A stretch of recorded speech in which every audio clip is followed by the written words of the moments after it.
Quand Donald Trump disait qu'en 24 heures, il va mettre un terme à la guerre, il savait de quoi il parlait. Parce qu'il suffisait que les Américains et les Européens fassent cette garantie pour les Russes en disant oui, pour votre sécurité, l'Ukraine doit rester un pays neutre. Et les Russes ont présenté ces plans. Les Américains ont rejeté, les Européens ont rejeté. Bref, les pays de l'OTAN ont rejeté ces plans russes, qui étaient simples. La Russie n'avait pas d'intention de récupérer les terres en Ukraine parce que du moins, on a 20 millions de russophones qui sont ukrainiennes. Donc la Russie se dit, mais attends, bon, c'est nos amis, c'est nos frères. Nous ne pouvons pas faire la guerre contre ces gens, mais nous ne pouvons pas non plus accepter que les gens qui ont refusé d'intégrer la Russie en Union européenne, les gens qui ont refusé d'intégrer la Russie au sein de l'OTAN, continuent à nous menacer, continuent à nous encercler. Donc, nos frères, ils ne peuvent pas venir nous diviser pour prendre partie de nos frères pour envoyer là-bas. La Finlande et les autres pays, c'était rien.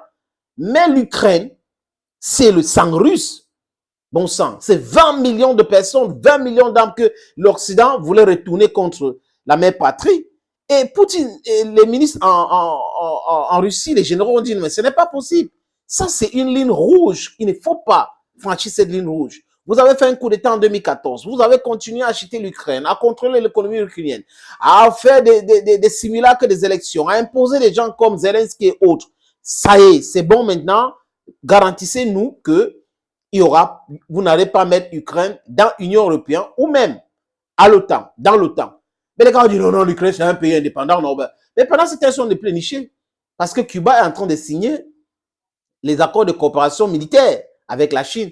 Non, ce n'est pas normal. Regardez le code de la Floride et tout ça. Donc, in the South China Sea, you don't see what you're doing there. These people, you're just very, very, very terrible. Et comme je l'ai dit, les amis, Zelensky commence à comprendre. Mais seulement, il fait le gros dos. Parce que quand il parle à la télévision, il faut qu'il dise des choses, n'est-ce pas, pour montrer qu'il est un chef d'État. Mais c'est un vassal. Zelensky, dans une vidéo que je vais vous proposer, les amis, dit quoi? Il dit clairement que oui, c'est vrai que les Américains peuvent mettre un thème à cette guerre en 5 minutes. Mais eux, les Ukrainiens, ne vont pas accepter parce que en mettant un thème à la guerre en 5 minutes, ça va acter la division de l'Ukraine. Qu'est-ce qu'ils pensent?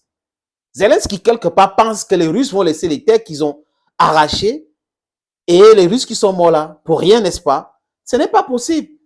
La Russie a déjà récupéré 4 oblasts et bientôt, il y aura les élections dans ces oblasts-là. Ce qu'il fallait faire pour arrêter cette situation, c'est l'année dernière. En Bélarus, à Minsk, vous étiez en train de faire signer presque à la signature d'un accord. Boris Johnson, le menteur patenté, est arrivé avec les promesses fallacieuses. Oui, toutes ces promesses-là qui ne sont pas réalisables. L'entrée à l'OTAN, à l'Union européenne, il a dit tout cela. Alors que lui-même, il a menti le peuple britannique pour sortir de l'Union européenne. Et aujourd'hui, les gens se rendent compte que c'était sur la base de mensonges que le oui a eu le dessus sur le non. Brexit. N'est-ce pas, les amis? Et l'histoire, c'est leur propre histoire. Ils veulent contourner. Ils veulent balbutier. Non. C'est clair, cela, nous avons les archives. Et quand vous parlez, nous vous prenons au mot. Oui, on prend au sérieux ce que vous dites. Oui, vous vous trompez aujourd'hui, vous vous trompez demain. Nous archivons tout cela pour vous démontrer que vous n'êtes pas sérieux, pour déconstruire vos mensonges, pour déconstruire vos narratifs, pour dire à vos médias mensonges d'arrêter, pour dire à ce soi-disant journalistes sur vos chaînes de télévision qui sont des propagandistes, qui sont des communicants. Oui, il y a une différence entre tous ces mots-là. Les mots ont un sens. Zelensky dit ceci, les amis, écoutons.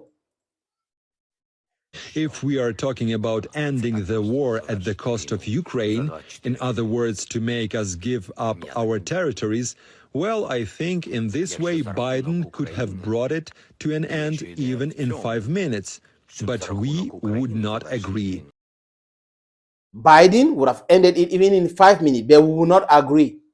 Vous voyez, le discours commence à changer. Les choses évoluent. Dans leurs propos, ils commencent à parler de la fin de la guerre parce que c'est difficile pour eux. En termes d'hommes, il n'y a plus d'hommes pour faire la guerre en Ukraine.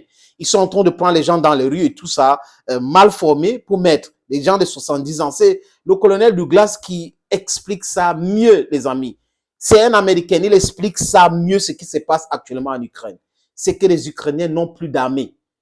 On a des mercenaires et d'autres pays comme la Pologne qui ont envoyé des hommes là-bas qui portent les treillis militaires ukrainiennes, qui ne maîtrisent pas bien le terrain. Parce que quand une armée fait 1, 2, 3, 4 regroupements ou recrutements, sachez qu'il y a un problème. Quand on recrute une fois, 2 fois, 3 fois, 4 fois, pendant une période de quelques mois, sachez qu'il y a un problème, c'est qu'on est en train de briser cette armée. Et ça continue comme ça. Les pertes ukrainiennes sont énormes. Les Américains le savent, les Britanniques connaissent, les Allemands savent. Bref, les pays de l'OTAN sont au courant. Et Zelensky commence à tenir ce genre de propos. Il ne tenait pas ses propos. Il dit oui, les Américains peuvent mettre un terme à la guerre. Ce n'était pas envisageable, n'est-ce pas? Mais nous, on va dire non. Bon, les amis, soyez un peu lucides. Ceux qui vous fournissent les armes pour faire la guerre, qui vous donnent tout, pratiquement tout, qui payent les salaires de vos fonctionnaires, s'ils disent aujourd'hui c'est bon, nous ne voulons plus de cette situation, mettons un terme à cela, négocier. Zelensky a quel levier pour refuser de négocier? Il va se faire écraser en quelques heures simplement. Donc, c'est juste du people. Il bavarde juste pour bavarder. Quelqu'un avait dit, je crois le professeur Pierre Lumumba, c'est très brillantissime avocat kenyan, a dit que Zelensky confond le cinéma à la vie réelle. Il est président de la République. Ce n'est pas du cinéma, c'est la réalité. Trop de bavardage, ça n'aide pas. Maintenant, tout ce qu'il fait là, ça n'aide pas. Nous voyons, nos les amis, qu'il est téléguidé. Et avant le sommet qui se déroule de l'OTAN à Vilnius, en Lituanie, le président bulgare avait dit non, pas possible. Le premier ministre hongrois avait dit pas possible. Et tout le monde sait qu'il faut l'unanimité pour intégrer un pays à l'OTAN. Les pays ne veulent pas entrer en guerre de façon bête, stupide, juste parce qu'on veut sauver des gens qui n'arrivent pas à réfléchir d'eux-mêmes, qui se laissent berner, contrôler, manipuler par des Américains ou par les pays de l'OTAN. Les amis, oui, l'OTAN qui est une organisation dangereuse. L'OTAN qui va ouvrir les bureaux de liaison au Japon. Et ils ont essayé ça en Inde, ça ne marche pas. Et même au Japon, les Chinois sont furieux. Certains Japonais disent non. Vous connaissez l'histoire impérialiste, le passé impérialiste du Japon, non les amis. La Chine, beaucoup de pays, le Japon les a envahis, colonisés pendant longtemps. Et là, les pays là ne sont pas les petits pays aujourd'hui. Hein. Donc, le Japon essaie un truc avec le Cambodge, avec le Vietnam, avec la Malaisie, avec la Chine. Ça va mal se passer. Ah oui. Donc, en 5 minutes, les Américains peuvent arrêter. Arrêtez alors pour que les gens arrêtent de mourir. Il faut que vous arrêtez ce bain de sang. Thank you, friends, for watching. God bless you. Bye-bye.